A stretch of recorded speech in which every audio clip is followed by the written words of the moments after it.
stoppen. Hey, my name is Howard, and I am an alcoholic.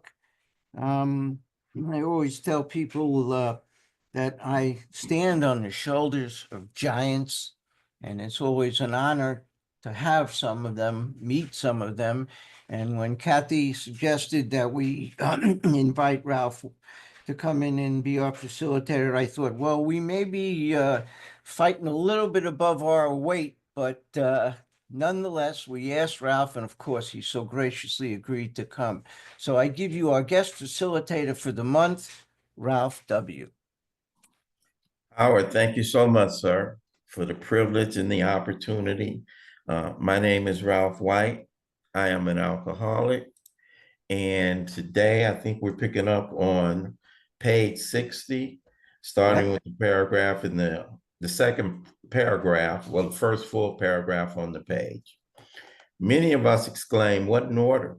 I can't go through with it." Do not be discouraged.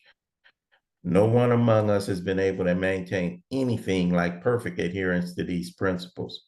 We are not saints. The point is that we are willing to grow along spiritual lines. The principles we have set down are guides to progress. We claim spiritual progress rather than spiritual perfection.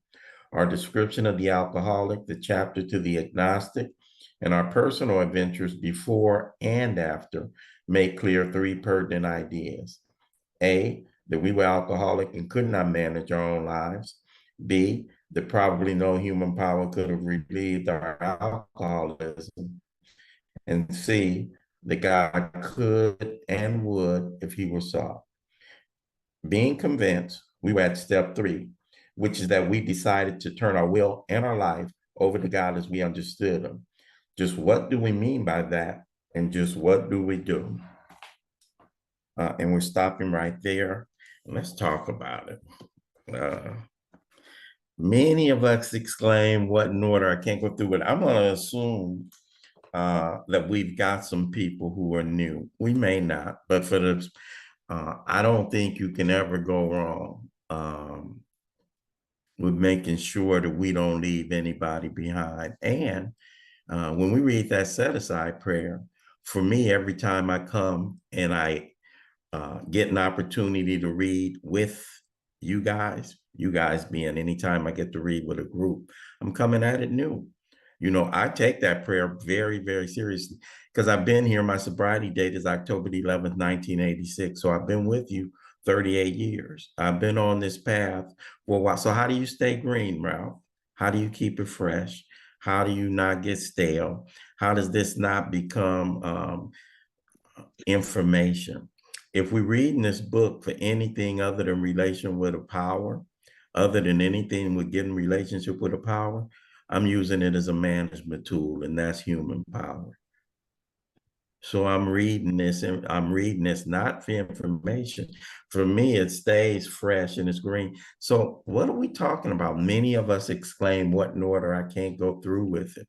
So obviously all of us know, or many of us know, when the book started being, when Bill put pen to paper starting in late 1937, got published in 39. And so what he did, you guys, was look back on what had taken place in these approximately 100 people's experience, rounding up.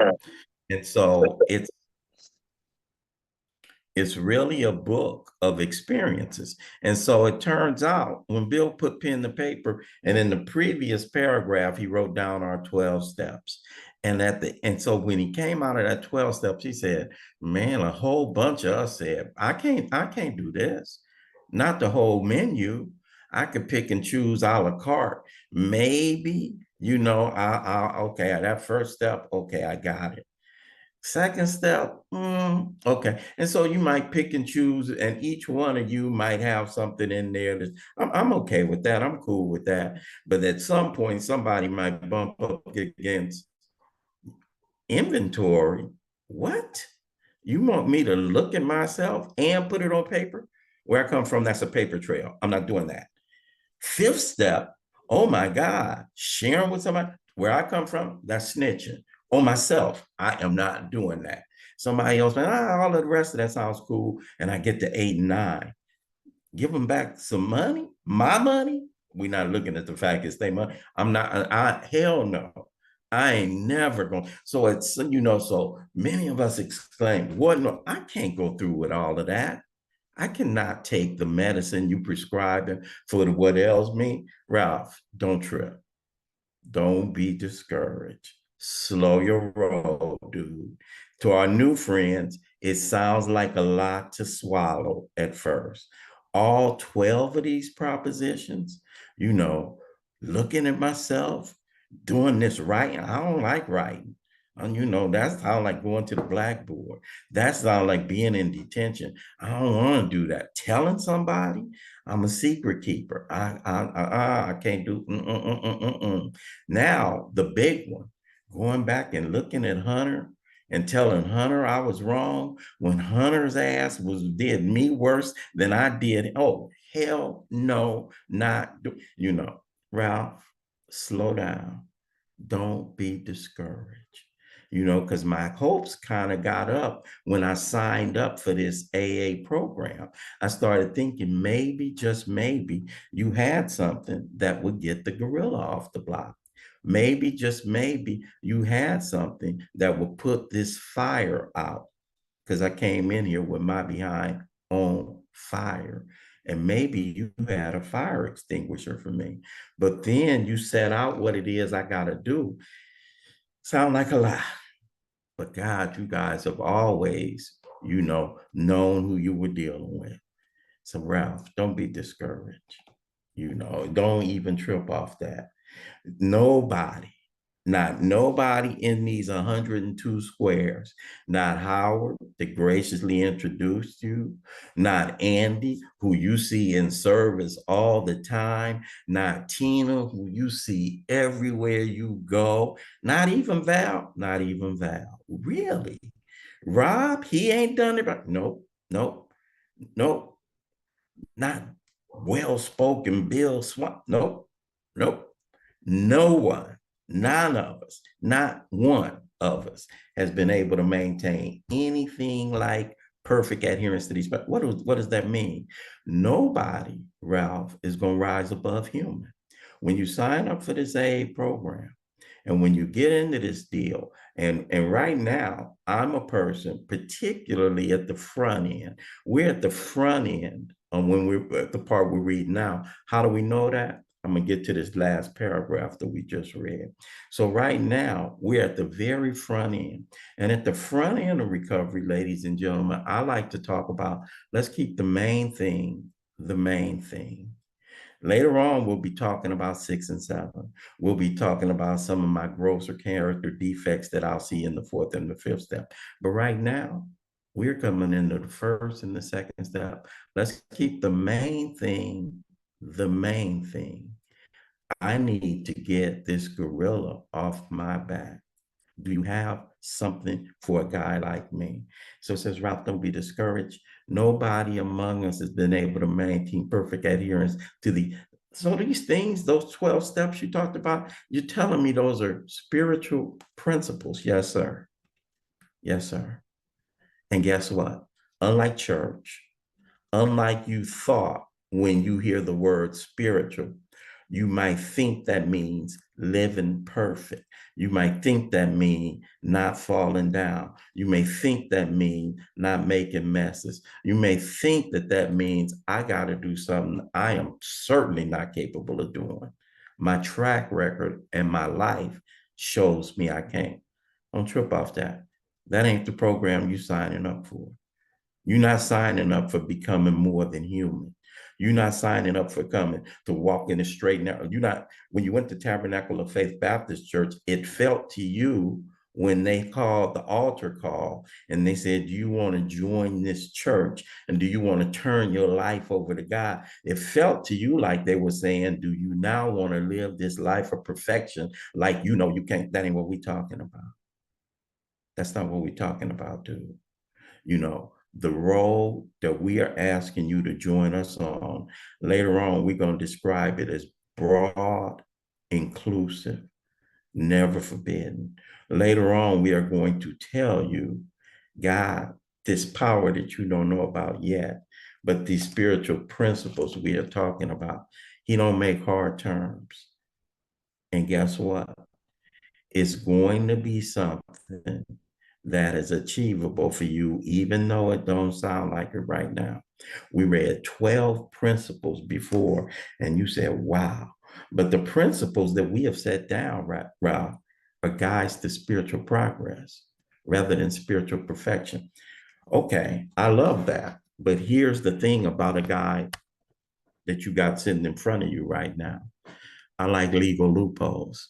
So I like to throw it out there later on when you see me, as I start grasping and developing this manner of living we talk about. When you see me in my life, you'll see me sometimes doing some things that are out of line. You'll see me sometime doing some things that are out of order. Okay, we'll give you one. But when you see me repeating those things that are out of order, I'll come back to this paragraph and I will do the legal loophole thing because that's how I'm built, right? I take the lifeline you give me and I use it now, as a thing. Man, the book says spiritual progress. It's not perfection I'm seeking. So I'm gonna keep on doing this shady stuff I got going on over here because we seeking perfection, not this other piece that we read. That's why we read the whole. We don't do out of context. Just like any book, all spiritual texts, including by any spiritual book, people throughout history, including me, have cherry picked and have I taken pieces out of context and use it to support some unsupportable positions of mine. So a lot of y'all that drag this little piece right here out of context in order to support some other stuff, read it in context. Read it in context with a bunch of other stuff that we say in here. This is a program that demands rigorous honesty. Oh, so the rigorous honesty is, now you knew that was shady when you did it. Don't throw that out. Don't try to cherry pick that one line out. I'm after progress, not perfection. No, no, no, no, no, no. We also are after rigorous honesty. We're also after a manner of living that demands rigorous honesty. We got all kinds of other places in here that's going to refer, and I'm gonna jump out, to some other pieces in our book that'll be in so that I can connect it to what it is that we're reading right now.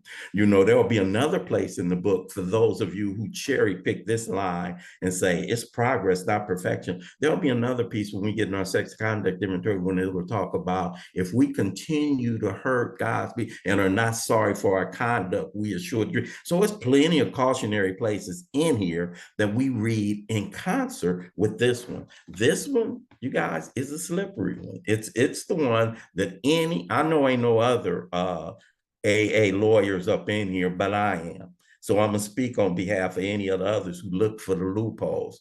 That's one of the loopholes that's in here that you can try it if you want to. But the truth of it is that this is wear like a loose garment. This business of recovery, if I'm to embark on it, it's built for me. It's built for fallible people. That's what it's talking about. And what people aren't fallible? All of us are. To be human is to have defects. To be human is to be fallible. To be human, on this walk that we are all walking, you guys, that makes this a very, very open and inviting path. You know what I'm saying? It's not a straight lace, so it's built not just for us, it's built for people because we fallible.